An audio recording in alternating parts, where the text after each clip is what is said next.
The issue of education is a broad-based topic across our society today.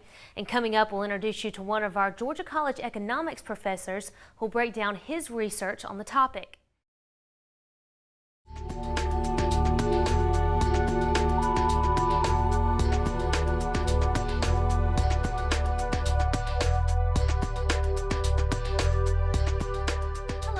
To this edition of GC Conversations. Our guest today is Dr. Scafidi. Welcome. Thanks for joining us. Thanks, Brittany. Thanks for having me. We're so excited to have you today. You've got some really interesting topics to talk about your research and things that are going on with you. But let's start off with just a little background. How long have you been at Georgia College, and what exactly do you do here? I came to Georgia College in 2005, so this is my 9th year. It seems like it's been about 2 weeks, so it's been fantastic. I'm professor of economics here in the J. Whitney Bunting College of Business.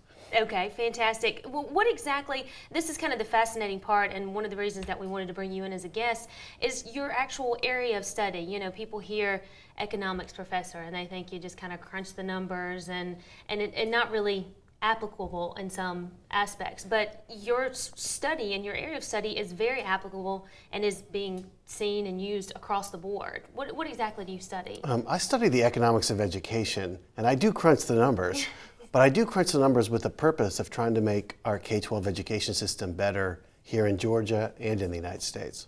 So it's a very interesting topic and something that, again, is of high interest, not only in the state of Georgia, but across the U.S. What are some of the things that your research focuses on specifically? You know, we're talking education, which is pretty broad-based. How do you kind of focus in? I have a wide variety of interests in education policy, but lately I did some studies on what I called the staffing surge in American public schools.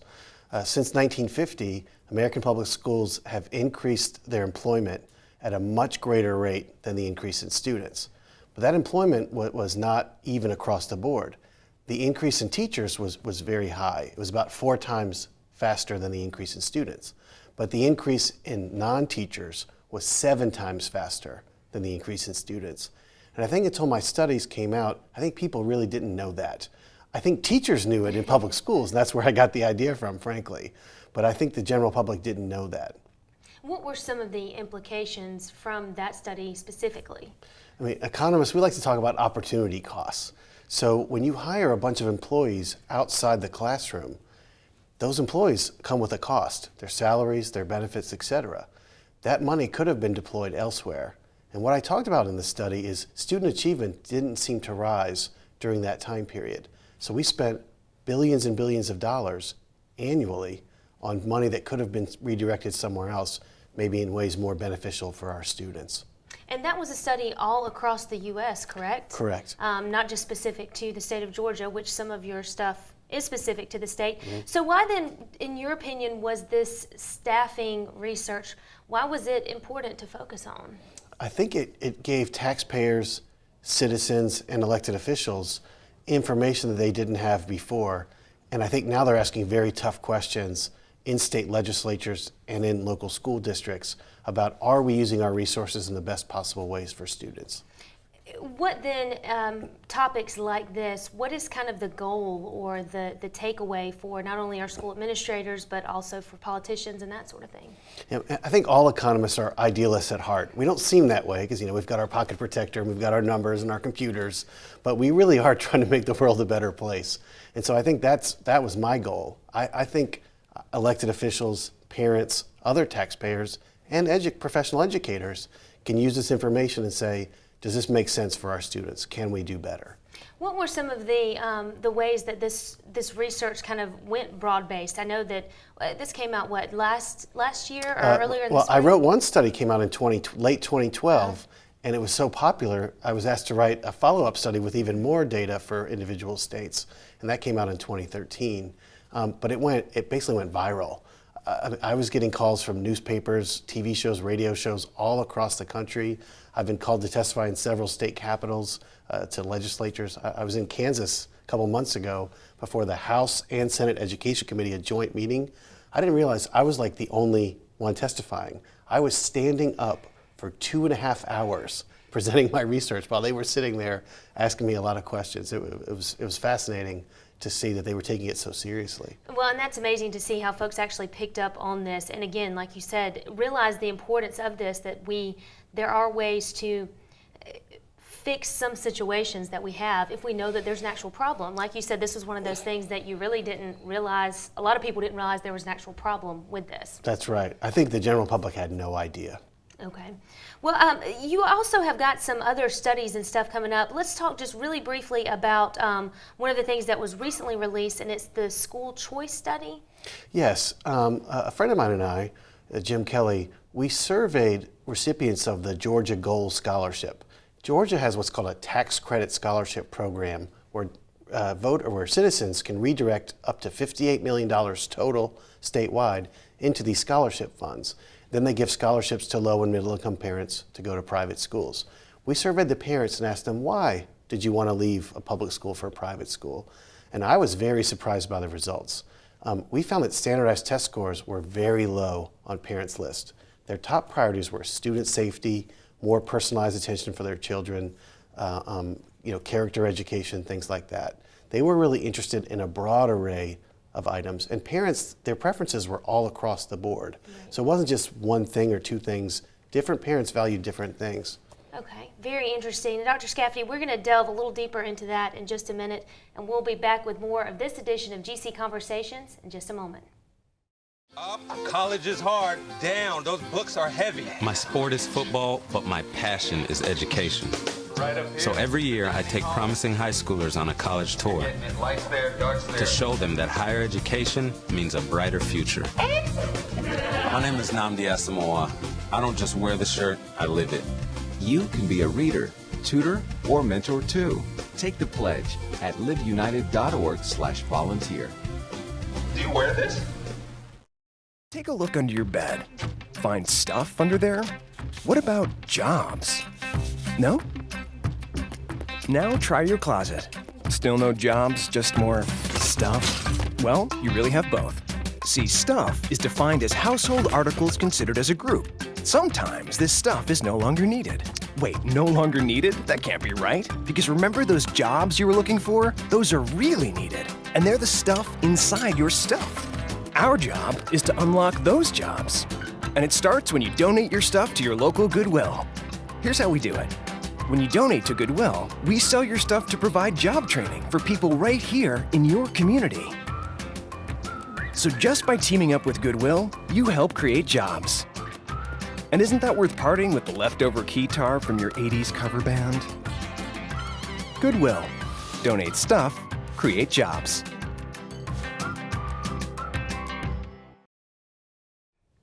And we're back with more of this edition of GC Conversations and our guest, Dr. Ben Scafidi. Now, Ben, you were explaining to us about another study that you recently conducted on school choice and how you guys surveyed parents involved in that. Give us kind of let's backtrack a little bit. What was the back study on this, or why was this something that you thought was important to look at? Yeah, the paper's called More Than Scores, an analysis of why and how parents choose private schools. The genesis of the study was my colleague Jim Kelly. He said, Ben, you do a lot of work about school choice and about the current education system. He said, I think we need to do more thinking about what should a school choice system look like. There's been very little work done on that. And so we were trying to say, what do parents want out of school choice? Why do they choose schools? What do they want for their children? What do they value? And so that, I think, will help inform policymakers about what a school choice system should look like. And again, what we found was parents care about a wide variety of things. They care about their students being safe. They care about more personalized attention for their children. In terms of academics, what was very interesting was they really valued getting their children to graduate from high school and getting them to graduate from college. They cared about that a whole lot more than bubble tests that we give students all over the place in America today. Was this different in any way from what you guys expected going into this study? I thought parents would care more about standardized test scores. I thought that would be some piece of information they really, really wanted to help them choose schools. That was way down on the list. We interviewed about 800 parents. Not a single one had standardized test scores as their most important piece of information. I mean, I found that astounding. So then implications from this, what is the findings in this, how do we use them, again, like you said, as we're making these policies in the future? Yeah, I think as America moves, and it's very slowly, toward more school choice, to giving parents more freedom to choose where their kids go to school, I think policymakers need to be reticent about putting regulations on those programs because parents choose private schools for a wide variety of reasons. You don't want to focus on just one aspect of education to the exclusion of others. For example, we had a piece come out in the Orlando Sentinel the other day. The state of Florida has a tax credit scholarship program like Georgia's. Theirs is older than ours and theirs is much bigger. It's like over $200 million with thousands and thousands of kids choosing private schools. Florida, there's a move to make those students take the same state tests that students take in public schools. The point of our study is, well, they left those public schools. Why would you want to turn those private schools to be identical to those public schools that they chose to leave? They left for reasons, and our study kind of found they left for good reasons. Now, some people are getting a fantastic education in public school. They're very happy, that's great. But some parents are not being served well, and some children are not being served well for a wide variety of reasons. I think we should respect their choices, is what our study said. We had this really incendiary quote this school superintendent made in Wisconsin, basically saying low-income parents are too stupid to choose schools. Our results suggest they're actually quite good, and they're quite savvy, and they actually quite do a lot of their homework on choosing schools. And make those decisions, again, based on the reasons that you said for safety and education to go through high school and then on to college. Reasons, again, that kind of surprised you guys. Mm-hmm. What I kind of get from your research is that you're very interested in kind of the nitty gritty, the ways that may not be explored on a broad-based level, but overall just ways to better education down kind of on the nitty-gritty level. How did this become kind of a passion of yours? Yeah, I mean, I taught briefly after college at my high school, and I've just always been interested in education, and I wanted to be a teacher, and I am a teacher now at the college level.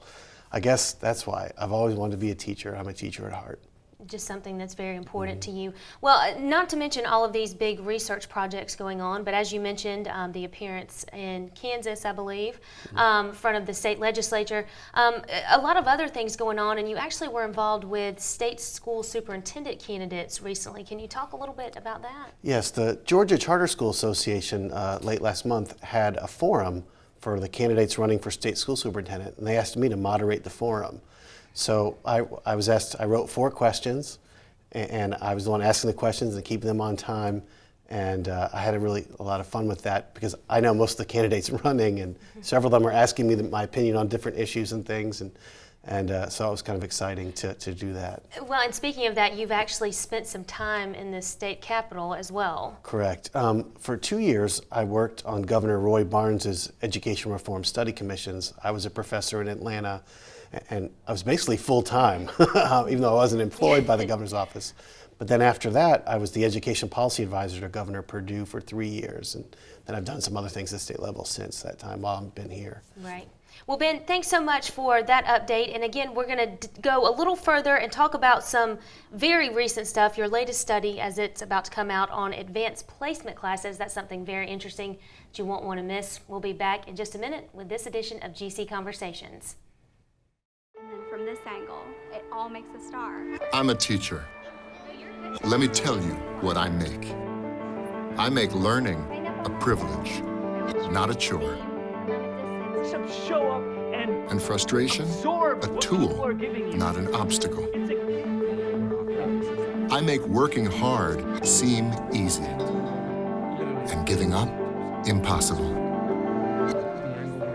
And then we're gonna turn the lights and everybody look up. I make an old subject feel like a fresh thought. What's your reaction gonna be? Yeah, exactly.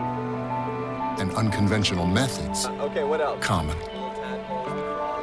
This is their world. There's nothing. And then they die. Go ahead, go, go, go. I'm a teacher.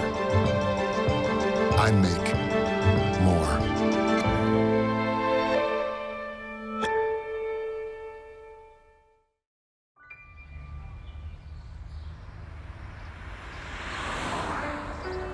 it's harder whenever there's a bigger group.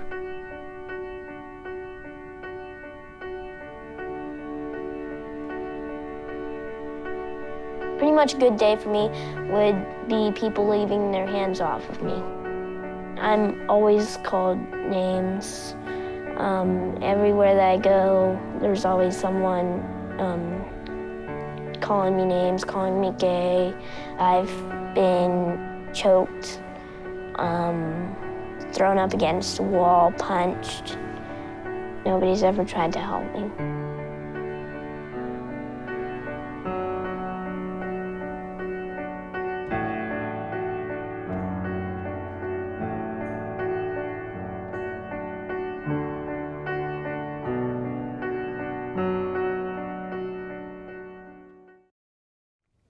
And we're back with GC Conversations and our guest, Dr. Ben Scafidi. Now, Ben, we've been exploring a lot of your previous research topics, and you have one that's just kind of on the forefront now, talking about advanced placement courses.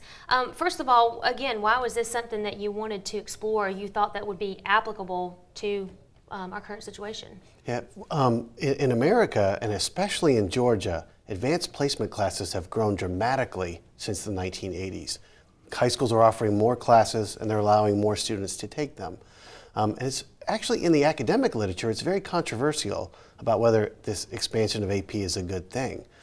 So two colleagues here, Chris Clark and John Swinton, who are in the economics department with me, we embarked on this a couple years ago and have written a couple papers on this, and one just came out the other day. Mm-hmm. Well, what exactly did you guys find? What was the outcome of the study? Okay. In this last paper, what we found was that access to AP was actually fair in Georgia. One criticism of AP is it doesn't provide access to historically disadvantaged students, to low-income students, Hispanic students, African-American students. What we found was that the barriers to AP are academic achievement. Is some students have less access to AP because they're not academically ready. So there's nothing unfair in terms of the schools letting students in. There's nothing nefarious there.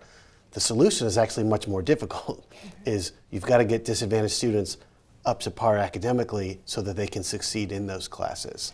And you actually told me an interesting statistic or an interesting finding from this study, in that even if students don't pass the AP exam at the end, you guys found that just being in the AP class is beneficial in itself for them. Absolutely. I remember sitting in my office at the state capitol in January 2003, and the new superintendent, Kathy Cox, came to see me, and she said, you know, Ben, can we move some money around so that I can hire this one person to be an AP person that drives around the state and explains the virtues of AP? And she said, can I move this money? And I said, yes. And she said, don't you need to check with Governor Perdue? I said, no, he'll okay this, of course. I mean, I've only known him 2 weeks, but yeah, he'll okay this. And so my next meeting with the governor, I said, can she move this? And he's like, why are you asking me this? Of course. So she hired someone to drive around the state and just convince high schools that this is a good idea. And so Georgia really did make AP very ubiquitous, and it's been very successful.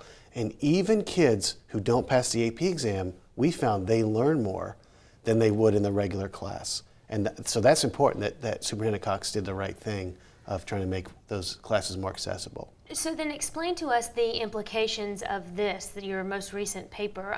How can this be used, and how can it be applicable to help us improve, continue to improve, because obviously that's the goal.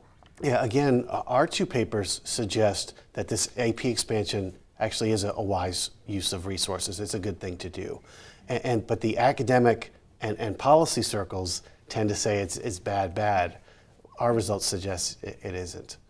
Okay, and so we hope that then our decision makers, our politicians, take a look at this and think through this process as they're making policy decisions. Correct. Well, again, you have an array of studies, both previous and ongoing, and some that you're right in the middle of.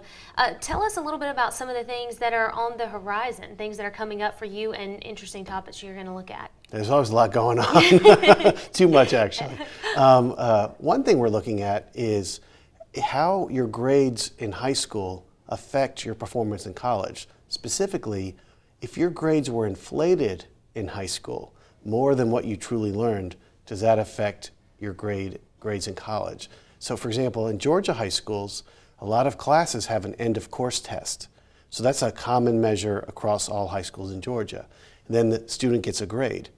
What we're finding is, we're just working on this now, is that students whose grades were inflated relative to that common metric, that common measure of performance, did worse in their first year of college. So it's a false signal about their true achievement. And that doesn't seem to have paid off in college. Actually, it harmed them. Right. And we're going to write that up soon. Another study is, and I'm working with Brooke Conaway here, another economics professor, and Frank Stevenson at Berry College. We're looking at the Georgia Charter School Amendment vote in 2012. Georgia's voted, about 59% voted to make charter schools a viable option here in Georgia. We're looking at who voted for it and why, and an analysis of that. So we're very excited about that research as well. A lot of very interesting stuff. And again, your whole goal through this is to better the education system for your children and children for many generations to come. That's right. Dr. Scafidi, thanks so much for joining us and giving us this very interesting array of research that you've done and ways that you're working to better the education system. Thanks, Brittany. All right. That's it for this edition of GC Conversations. You can join us again next time.